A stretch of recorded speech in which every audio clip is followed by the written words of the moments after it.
कभी मैं कभी तुम ड्रामे के बाद अगर इस साल मुझे कोई सबसे ज्यादा इंटरेस्टिंग ड्रामा लगा है जिसकी लव स्टोरी बहुत ही डिसेंट प्लस उसके सीन बहुत इंटरेस्टिंग हो तो उसका नाम है भैया मीम से मोहब्बत। इनफैक्ट मैं ये कहूंगा कि अगर आपने कभी मैं कभी तुम ड्रामा देखा था, आपको बहुत ज्यादा पसंद आया तो मस्ट वॉच दिस ड्रामा, क्योंकि इसकी वाइफ्स भी कुछ वैसी हैं। यहाँ पर भी हस्बैंड वाइफ के दरमियान दिखाए गए कुछ ऐसे कॉन्फ्लिक्ट्स जो कि शायद आप उनसे बहुत ज्यादा खुद को रिलेट करें।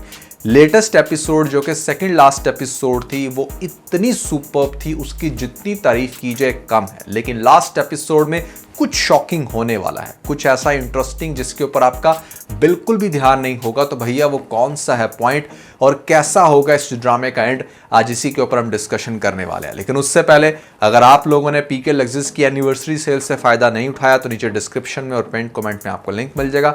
अभी जाएं, अपनी मर्जी का डेकोर खरीदने के बाद हमें अपना फीडबैक देना मत भूलिएगा। PK Luxus. We don't sell crap. तो सबसे पहले हम समझने की कोशिश करते हैं कि यहाँ पर सेकंड लास्ट एपिसोड में क्या हुआ। फाइनली हमारे पास कुछ ऐसा ड्रामा अब हमें देखने को मिला जिसके अंदर कोई ट्रेडिशनल वे में ड्रामे को बिल्कुल टॉक्सिक वे में रखकर एंड नहीं कर दिया गया, थोड़ी नेचुरल स्टोरी आपको दिखाई है। हाँ, एक जो कैरेक्टर है यहाँ पर हमारे पास आयत का, मुझे भी लग रहा था कि यार मतलब why she is getting so rude, but जो उसकी बॉडी लैंग्वेज थी ना लेटेस्ट एपिसोड में, वो एक्सपोज करती है कि एक बिल्कुल जैसे इमेच्योर सी लड़की होती है जो फौरन से रिएक्ट कर देती है सोचे बिना कि मतलब क्या वो सही कह भी रही है नहीं।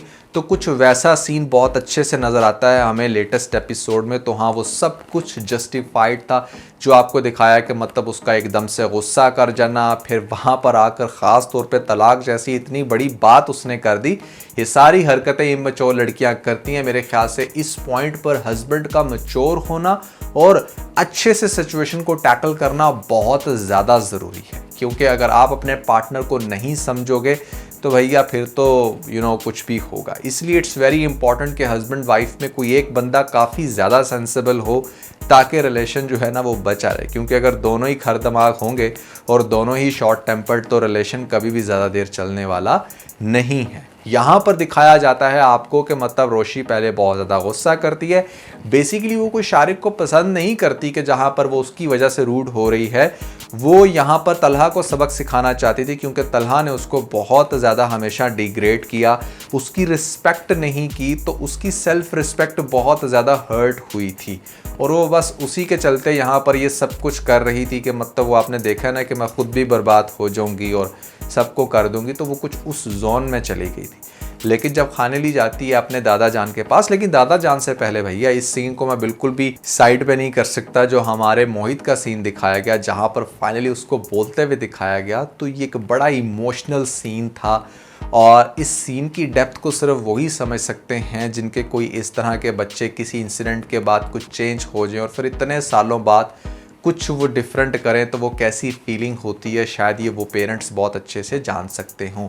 तो हमारे तलहा की बड़ी मिक्स्ड फीलिंग थी उस पॉइंट पर, जहाँ पर वो ऑलरेडी बड़ा हर्ट था अपनी इस आयत की वजह से, लेकिन फिर खुश भी हो रहा है। तो ये जो सीन था ना जहाँ पर वो हंस भी रहा है और आंखों से आंसू भी आ रहे हैं, दैट सीन वाज फिनोमिनल। इसकी जितनी तारीफ़ की जाए कम है। उसके बाद दिखाया जाता है कि आयत उस रात तो रुकती है, फिर नेक्स्ट डे चली जाती है सुबह अर्ली मॉर्निंग अपने दादा जान के पास। दादा जान की जो नसीहत थी वो बहुत ही ज़्यादा टॉप नॉच थी कि जहाँ पर आप सब लड़कियों को इस बात का पता होना चाहिए कि अगर आप कोई भी बात अपने पेरेंट से, अपने हस्बैंड से छुपाती हैं तो मसला वहाँ से स्टार्ट होता है। मैंने ये ड्रामा इंडस्ट्री के अंदर 8 साल रिव्यूज़ करने के बाद और रियल लाइफ में कुछ एग्जांपल्स देखी हैं, तो इस बात का पता चला कि 80 to 90% लड़की की लाइफ में जो इश्यूज़ हैं ना, वो सिर्फ उसका मुंह ना खोलने की वजह से हैं। वो सही टाइम पर सही इंसान को इन्फॉर्म नहीं करती, जिस वजह से उसकी लाइफ में इश्यूज मजीद बढ़ जाते हैं। और इसके अंदर कुछ कसूर मेरे ख्याल से हमारे पेरेंट्स का भी है, क्योंकि इज्जत का ढिंडोरा बचपन से ही लड़की के कान में इतना डाला जाता है कि उसको ऐसा लगता है कि जहाँ पर कोई भी मेरी खामी अगर मैंने अपने पेरेंट्स को, अपने भाई को, बाप को या फिर ऐसे में हस्बैंड को बता दी तो मतलब मेरा तो रड़ा निकल जाएगा, मुझे तो कोई भी मुंह नहीं लगाएगा। जबकि इनफैक्ट आपके अपने आप पे गुस्सा ज़रूर करते हैं, लेकिन फिर आपको समझाते हैं और फिर आपको इनफैक्ट सपोर्ट भी करते हैं। तो मुंह से सच निकालना लड़की के लिए बड़ा ज़रूरी है। ये जो छुपन छुपाई खेलती हैं लड़कियाँ, इनके जब फिर वो सारे राज एकदम से सामने आते हैं तो फिर ज़्यादा मसला बनता है उनकी लाइफ में। इसलिए इट्स वेरी इंपॉर्टेंट। तो यहाँ पर इस सीन को भी बड़े अच्छे से दिखाया गया। अब आपको दिखाया जा रहा है कि यहाँ पर चूंकि सब कुछ नॉर्मल हो चुका है, अब हमारी आयत जो है वो हंसी खुशी चली गई। और हाँ, जिस पॉइंट पर ड्रामे को आपको दिखाया गया ना सेकंड लास्ट एपिसोड को एंड होते हुए, नॉर्मली ड्रामों की लास्ट एपिसोड भी इतनी इंटरेस्टिंग नहीं होती। यहाँ पर सेकंड लास्ट एपिसोड में दिखा दिया आपको कि भैया चिल हो जाओ, दोनों हंसी खुशी आ गए हैं अब अपने घर में। देखो ना, कुछ इस तरह से ड्रामे आपको डिज़ाइन करने चाहिए कि लास्ट एपिसोड भी काफ़ी सेटिस्फैक्ट्री हो। कभी मैं कभी तुम की भी यही खास बात थी कि उन लोगों ने लास्ट एपिसोड से पहले ही वो एक पूरा सिनेरियो बनाना शुरू कर दिया और बड़ी फुलफिलिंग और सेटिस्फेक्शन आपको मिली थी लास्ट एपिसोड देखकर। तो कुछ यहाँ पर भी वैसा सिनेरियो बन रहा है। अब आपको दिखाया जाएगा कि जब आयत घर आ जाएगी तो घर आने के बाद वो कहेगी कि उसने शारिक को मज़ा सिखाना है। अब वो बताएगा कि भाई हमने शारिक की ठीक ठाक धुलाई कर दी है, तुम्हें इस चीज़ की टेंशन लेने की ज़रूरत नहीं है। बट वो जो आगे से उसको प्लान्स बताती ना कि उसका फुल टाइम प्लान था कि वो शादी के बाद उसको मर्डर कर देगी। That scene was amazing. That scene will definitely shock you कि जहाँ पर वो उसको पूरी अपनी मर्डर प्लानिंग बताएगी कि किस तरीके से वो उसको पहले जहर दे के मारना था, फिर पता नहीं हेयर ड्रायर के साथ उसने क्या कुछ करना था।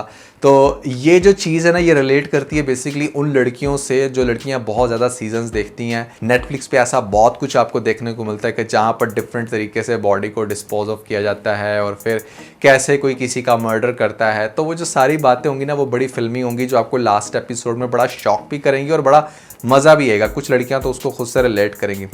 उसके बाद आपको दिखाया जाएगा कि यहाँ पर बावजूद इस सब के वो जानना चाहती है शारिक के मुंह पर और जाकर उसको कुछ सुनाना चाहती है। तो वहाँ पर उसको समझाता तो काफ़ी है, बट एक चीज़ हो सकती है जो कि शायद लास्ट एपिसोड में मज़ीद थ्रिलिंग हो कि इतना सब कुछ होने के बावजूद भी शायद शारिक को अक्ल ना आए और वो इसके ऊपर कोई अटैक करने की कोशिश करे, और अटैक भी कुछ ऐसा हो कि जिसके बाद डेफिनेटली हमारी जो आयत है, अगर इसको ड्रामाई मोड मज़ीद इसमें ऐड करना है तो शायद कुछ ऐसा हो। ये जस्ट मैं अपनी अजम्पशन दे रहा हूँ, ज़रूरी नहीं कि ऐसा हो। तो वहाँ पर फिर उसको हो सकता है कि फिर परमानेंट सज़ा ही हो और वो उसकी माँ करवाए। ये एक हमारे दिमाग में ख्याल आता है, लेकिन ज़्यादा चांस इस बात के हैं कि हाँ वो वहाँ पर जाएगी और शारिक उससे भी हाथ जोड़कर माफ़ी मांगेगा और इस तरीके से ड्रामे को बड़े अच्छे अंदाज में दिखाया जाएगा कि हाँ आयत जो है ना वो फाइनली अब अपने इस मोहित के साथ और तलहा के साथ खुश है और बड़ा अच्छा हैप्पी एंड दिखाया जाएगा। क्योंकि ये ड्रामा, इसके सीन ही इतने मज़े के थे कि मतलब ज़रूरी नहीं था कि यहाँ पर को बहुत ही ज़्यादा अब नॉर्मल चीज़ें आपको दिखाई जाती। इन्होंने नॉर्मल लाइफ को इतने अच्छे से कैप्चर किया था। घर बहुत प्यारा था तलहा का, ख़ास तौर पे मैं ज़रूर मतलब उस आर्किटेक्ट की तारीफ़ करना चाहूँगा कि जिसने इसको बनाया, और इस इंटीरियर डिज़ाइनर की भी कि जिसने उसको अंदर से डेकोर किया, क्योंकि बहुत एलिगेंस थी इस घर के अंदर। मैं और बेसिकली मेरी वाइफ हम दोनों बैठकर डिस्कस करते थे, क्योंकि हमारी अपनी भी डेकोर कंपनी है पीके लक्सेस। तो हम लोग एक एक चीज़ को देख रहे होते थे कि अच्छा यार इन्होंने कितने अच्छे से ना वो सब कुछ अरेंज करके रखा हुआ है।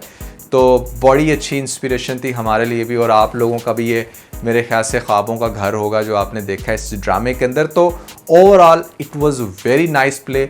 और यहाँ पर स्टिल अभी हमारे पास लास्ट एपिसोड पड़ी है, देखते हैं कि उसका क्या एंड होता है, क्या आपको दिखाया जाता है, क्या यहाँ पर कुछ ड्रामाई मोड लाया जाता है या सीधी सीधी होगी हैप्पी एंडिंग। लेट्स सी कि भैया क्या होता है। So that was everything about this video. I hope कि आप लोगों ने इसको लाइक किया होगा। Never forget to like and share. और ख़ास तौर पे अगर आप लोगों ने हमारा लेटेस्ट व्लॉग नहीं देखा तो ऊपर आपको लिंक मिल जाएगा, जल्दी से लिंक पे क्लिक करके वीडियो देख के अपना फीडबैक मुझे ज़रूर दीजिए।